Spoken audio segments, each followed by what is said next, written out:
Welcome into another episode of Let's Go State, the official podcast of Penn State Athletics. Brian Tripp, pleased to be with you once again. And we have three special guests who are 1 week removed from dancing in THON 2020. Emily Shora from Penn State Women's Volleyball, Pierre Reedy from Penn State Men's Soccer, and Carrie Abello from Penn State Women's Soccer. Guys, last week at this exact time, you were getting ready to dance in THON. What was going through your head before you stood up at the BJC?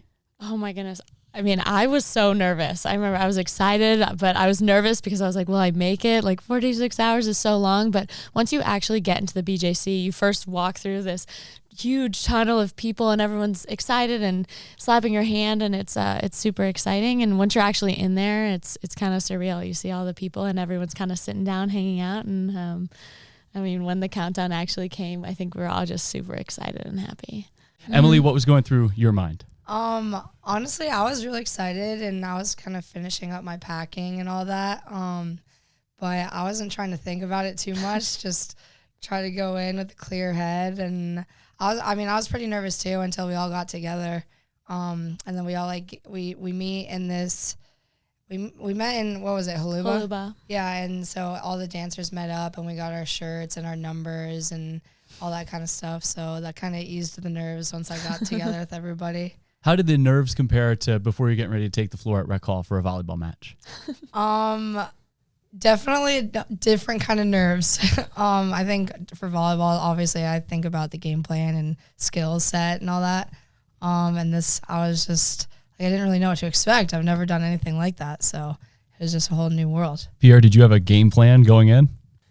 Yeah, for me, I was just trying to enjoy the whole process as much as possible. And like Carrie said, the human tunnel was definitely one of my favorite parts. But yeah, I was just really trying to enjoy everything. But yeah. Now, Carrie, you had a teammate you could rely on, Serafina Valenti. She danced. This was her third time dancing. So what advice did she give? Oh my God. I mean, she started walking me through it all weeks out. Like, we stopped drinking coffee. We had nightly stretch sessions to prepare, and she basically told me exactly what to pack, but as we were walking in there, I think her common theme was just you got to remember why we're doing all this. It's an incredible cause, and she's super big on that, obviously. That's why it's her third year. I mean, so having her there was incredible for me. I mean, I don't know if I would have gotten through the weekend without her. She always brought the energy, and her main theme was just this cause is incredible, and that alone will get you through however many hours. So you all danced as a part of SAB, the Student Athlete Advisory Board. What motivated you to be a part of THON, and why did you want to dance? For me, we always do the pep rally, and then we kind of get booted out just because it's max occupancy, and we don't get a whole lot of time in there, and it's just such a cool environment anyway, just to see all the frats and all the organizations up top and all the dancers on the floor. It just looks so cool when we come in there, and the energy is top notch from throughout the whole THON weekend. That's the most energy is pep rally. And I just kind of wanted to be a part of more. I wanted to see what the whole weekend looked like, and see what the families are like and the kids, and we don't really get that out of the pep rally. So it was just, I wanted to be a part of more. That was actually my same exact reason. Every semester, the pep rally is my favorite thing that I look forward to in the spring, and just the atmosphere while you're in there in the BJC. And yeah, just getting more involved. And there's no better way to do that than to dance. So yeah, I was pretty pumped about that. Yeah, no, I mean, I'd have to agree. That was definitely a cool part to see beyond just the pep rally. But for me, I've been somewhat involved in the SAB THON committee in previous years, and I've always kind of wanted to find a way to get more involved because, I mean, THON, I think, is one of the most incredible things about Penn State. And so I thought, what better way than to actually dance? So a big part of the reason I officially decided to was Serafina, because she's done it twice and she raves about it, and has loved it the past 2 years. So, yeah. Well, athletes obviously go through a lot to train for a game and for the season. Was there a competition to be the athlete selected to dance from SAB, or did some people say, I already go through enough, I don't need to tax my body anymore?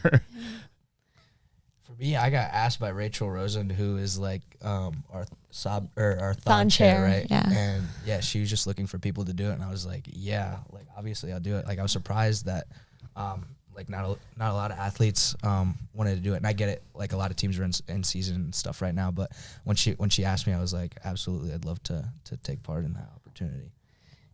Yeah, they had like 6 spots open, I think. And you're supposed to raise $2,800 to be able to like get into one of those spots.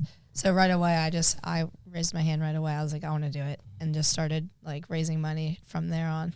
Well, we already heard from the group kind of some of the things that go into getting your body ready. What goes into preparing your body and preparing for 46 hours of no sleeping and no sitting down, which is maybe a little bit different than sprinting for 90 minutes on the soccer field or getting ready to jump, dive, dig, whatever you have to do in a volleyball match. I mean, like Carrie said, there was a lot of stretching ahead of time that went into it. And during. Yeah, I tried to do that as much as possible, and I think just drinking a lot of water. I'm not a big caffeine person anyway, but they say to like cut that out. But I definitely try to drink more water than usual and try to stretch as much as possible, roll out. And I did do a little. I haven't been exercising a lot recently, just because I just ended my season and I'm kind of taking. You're a senior. You're packing it in. Staying away from the gym for a little bit, but I did go in just to do like little stuff and get me ready for the weekend. Yeah, I mean, they gave us a big like packet of like what you should be doing like in the coming weeks, like prior to THON, and I'd be lying if I told you I did a lot of those things. But, were you like I'm an athlete, I've got this? Kind of, but yeah. The other part was we normally lift on Thursdays, so I hit up my strength coach. I was like, hey, any shot I can like make up my lift earlier in the week, and she thankfully let me, or I would have been struggling big time.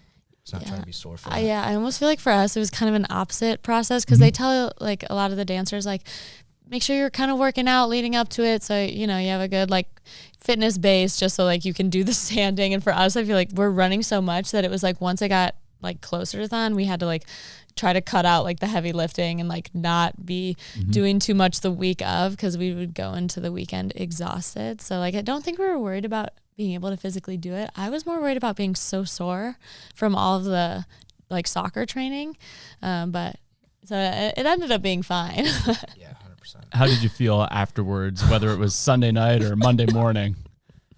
I mean, I barely made it through. I was struggling hard towards the end. We all were. Yeah, but What got you through? I mean, the people did. Like our group 100%. kept us going, and our DRCMs, or the people who kind of have been taking care of us like the whole weekend, they were great, and they kind of knew when we needed more help and when we were struggling. And I know my DRCM had a video made for me from like my friends and family, just all sending in videos of like motivation, and just that they were proud of me, and I was just watching it in corners sobbing about it. But it really helped me through, and it like made me realize that people were rooting me on, so it helped a lot. There are a lot of emotional times during THON. Yes. I mean, there's so many. I mean, we opened letters from our family and friends like a little more than halfway through it. Like my whole team wrote me a letter, so I was crying at that. And like my DRCM also like had videos of my friends and family that they sent in.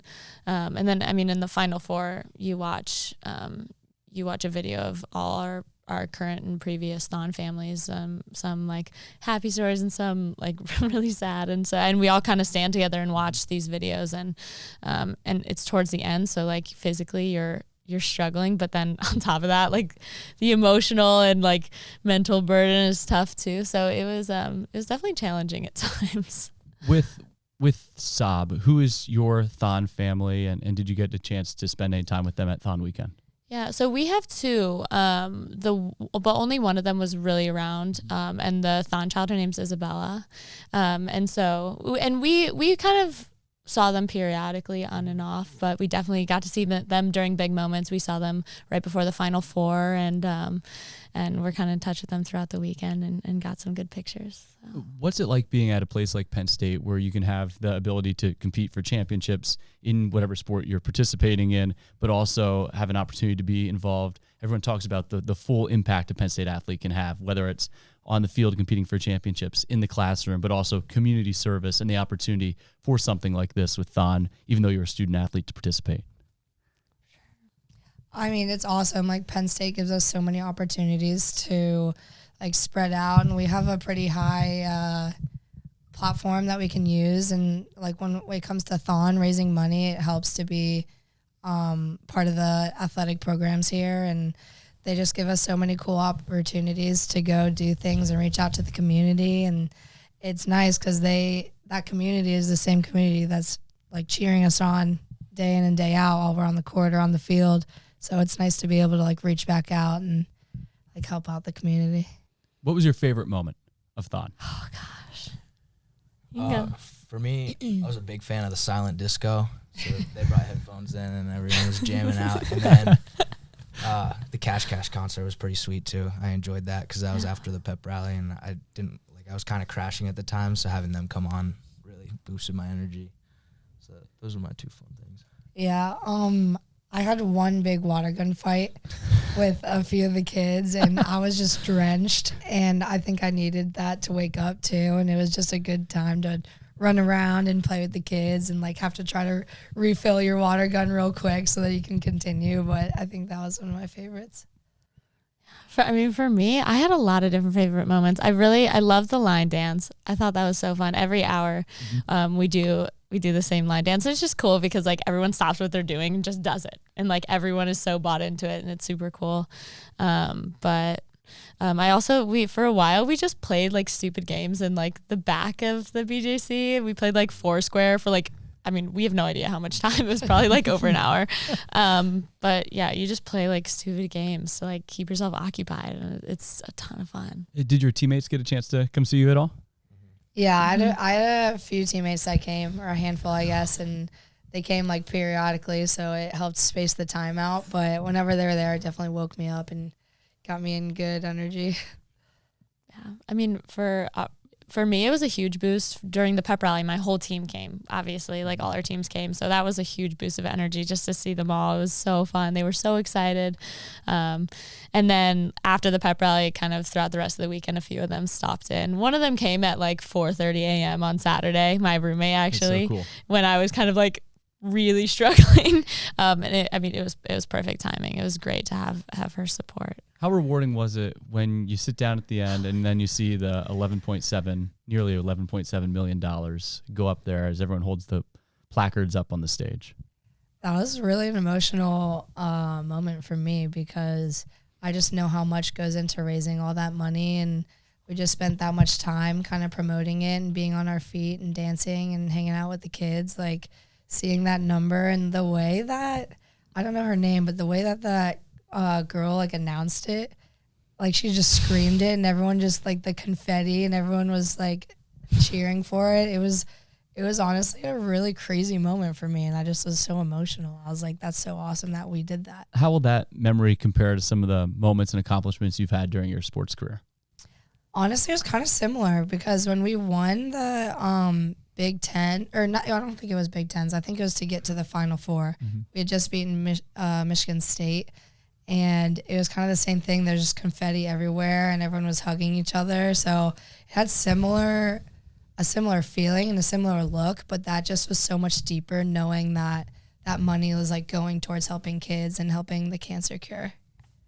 Yeah, I'll go off on that. I think it was super similar just in the way of once it's all said and done, like for us, at least last season, it was advancing to the Sweet 16, which didn't seem like as big of a deal, but the game was insane. Like we were like back and forth, like we'd score, they score, like the whole game. And like, but once it was all said and done, like I just remember like looking at each of my teammates and being like, gosh, I love you guys so much. Like we did this together. And like, but then that was just amplified at THON. Like those numbers go up, and you've just been standing for 46 hours with, 700 plus other Penn State students, and especially you guys. Like I just remember after it was all said and done, it was just like, we freaking did that. And like, we did it together. And like, we did that in the dancers, but there's so many more people beyond the dancers, like the DRCMs, like just millions of people who have donated. And that was a really cool, just community feeling of like, we did that for this awesome cause.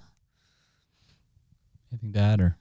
No, yeah. I think everyone's celebrating at the end. It definitely compares to some of the better games I've had throughout my years here. But yeah, definitely a cool experience. Well, before I let you go, Emily, I have to ask you, Coach Rose just wrapped up his 41st season. Can you believe he signed a 4-year contract I extension know, for more? it's unbelievable. I'm happy for him. He's obviously ready to go, you know. I don't think he could get away from this program if he wanted to. What type of impact has he had as you have concluded your senior year? What type of impact has he had on you? I mean, he's been teaching us life lessons all 4 years I've been here. And even on the court, off the court, he talks about life instances and, you know, reasons to keep going. And just, he's always been a really good,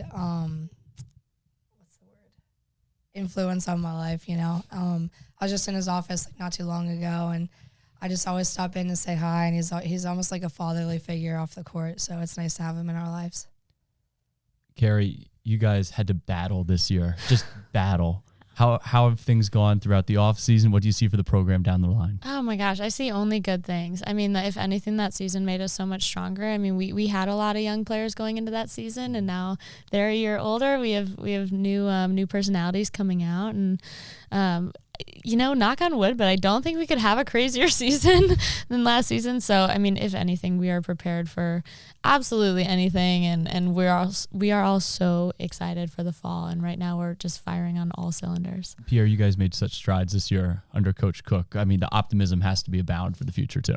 Yeah, 100%. The way the guys bought into what we wanted the culture to be like this year, and it's just a testament to even Coach Cook for helping turn the program around, but everyone really just buying into that culture part and giving their all every day. Emily, Pierre, Carrie, thank you so much. Congratulations on a terrific accomplishment, and appreciate you carving out a couple of minutes for us here on the podcast. Of course. Thank you. Yes. All right. Our thanks to our guests here on Let's Go State, the official podcast of Penn State Athletics. If you like what you heard here today, make sure you hit that subscribe button today. We'll talk to you next time on Let's Go State, the official podcast of Penn State Athletics.